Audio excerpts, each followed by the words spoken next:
The man was standing on the side of the road, hitchhiking in the middle of the thunderstorm on a dark and moonless night. Time passed slowly and no cars went by. It was raining so hard he could hardly see his hand in front of his face. Suddenly, he saw the headlights of a car approaching over a nearby hill. The car was moving very slowly, approaching and appearing ghost-like in the rain. It slowly and silently crept towards him and stopped. Wanting a ride real bad, the guy jumped in the car and closed the door. Only then did he realize that there was nobody behind the wheel, and no sound of the engine to be heard over the rain. Again the car crept slowly forward, and the guy was terrified, too scared to think of jumping out and running.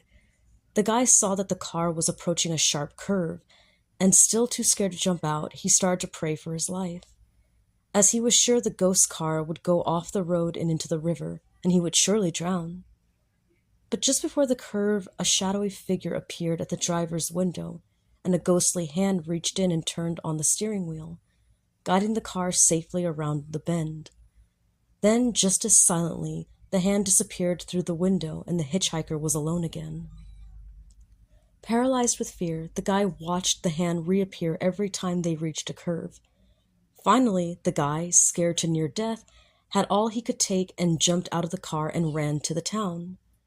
Wet and in shock, he went into the nearest bar and told everybody about his supernatural experience.